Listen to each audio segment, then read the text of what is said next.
The village of Kaijani lay quietly between a thick forest and a slow-moving river, where the wind always seemed to whisper secrets no one could quite understand.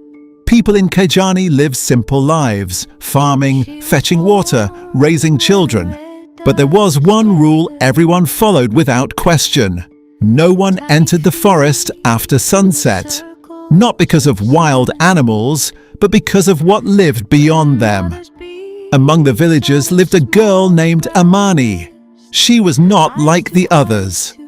While other children laughed and played in groups, Amani often sat alone beneath the old baobab tree at the edge of the village, listening, not to people, but to something else.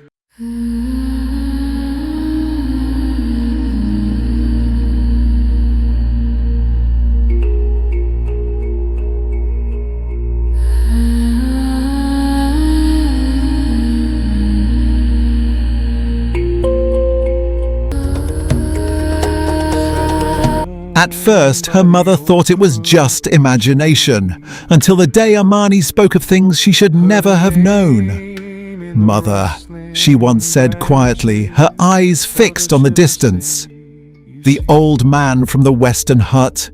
He will not wake tomorrow." Her mother froze. "Do not speak such things," she warned. But the next morning, the old man was gone. After that, whispers began. Some said Amani was blessed, others said she was cursed. But Amani herself did not understand what was happening to her, because every night, when the world grew silent, the spirits came. They did not knock. They did not speak like humans. They appeared in shadows, in dreams, in the rustling of leaves. And somehow, Amani understood them. At first, she was afraid. But the spirits did not harm her. They showed her things, visions, warnings, truths. One night, as the moon hung low and heavy in the sky, a voice came clearer than ever before. "The river will take a child, tomorrow at noon." Amani woke up trembling. At dawn, she ran through the village, calling out to anyone who would listen. "Keep your children away from the river today," she cried. But people only shook their heads. "There she goes again," they whispered. "The strange girl."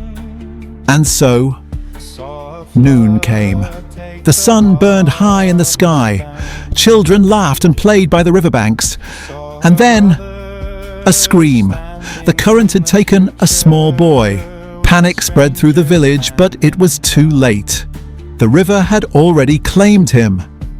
That evening, silence covered Kaijani like a heavy cloth, and for the first time, people looked at Amani differently. Not with laughter, but with fear. Days passed, then weeks, and Amani's visions grew stronger, more frequent, more urgent. "Fire will come," she said one day, "from the eastern fields." This time, the villagers listened. They cleared dry grass, moved their belongings, stayed alert, and when lightning struck days later, the fire came. But it did not destroy the village. Now there was no doubt. Amani was not imagining things. She was connected to something beyond. But not everyone was at peace with this. The village elder, Mzi Baraka, watched her carefully. He had seen many seasons. He knew the old ways, and he knew that when the spirit world reaches out, it always comes with a cost. One evening he called Amani to the baobab tree. "Child," he said gently, "do you know who speaks to you?" Amani shook her head. "They show me things, but they do not tell me who they are." The old man sighed. "They are not just spirits, they are the voices of those who came before us, and those who were never at rest." Amani felt a chill run through her body. "Are they dangerous?" Mzi Baraka looked into the dark forest.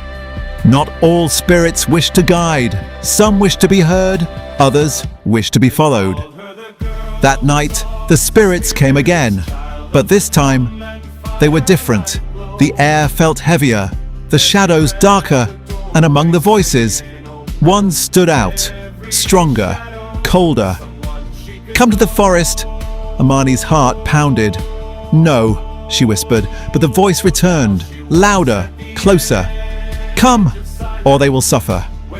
The next morning, Amani was quiet. She did not tell her mother, she did not tell the elder. But as the sun began to fall, she walked toward the forest. The trees swallowed the light as she stepped inside. The air grew cold, the wind stopped, and for the first time, Amani felt truly alone. "Why have you called me?" she asked, her voice trembling. From the shadows, a shape began to form. Not human, not animal, something in between. "You hear us," it said. "You understand us." Amani stepped back. "I only listen. I do not belong here." The spirit moved closer. "You do now." Suddenly the ground beneath her felt heavy. Her breath tightened. The forest seemed to close in around her. But then she remembered the elder's words. "Not all spirits wish to guide." Amani closed her eyes, and for the first time, she didn't listen. "I will not follow you," she said firmly. "I choose my own path." The wind rose suddenly. The trees shook violently. The spirit let out a deep, echoing cry. And then, silence.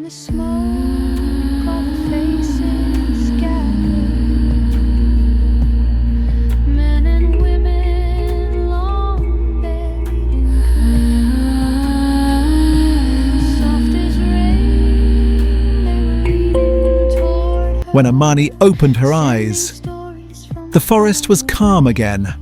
The presence was gone. She walked back to the village slowly, different, stronger. From that day on, the spirit still came. But Amani was no longer afraid. She listened, but she chose. She guided, but she did not follow. And the people of Kijani learned something too, that the line between the seen and unseen is thin. And that true power is not in hearing voices, but in knowing which ones to ignore. Moral: not every voice that calls you deserves to be followed. If you enjoyed this story, don't forget to like, subscribe, and join us again for more powerful African folk tales. Right here on Folktales by Melly. Song. The girl who talked to spirits says your hearts have been listening all along.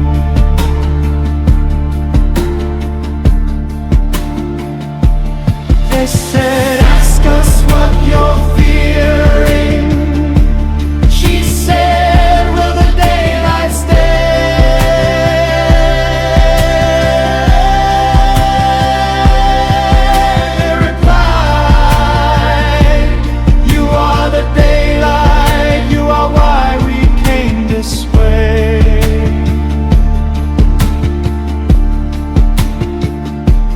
Voices circling closer, faster, chanting names she had never heard.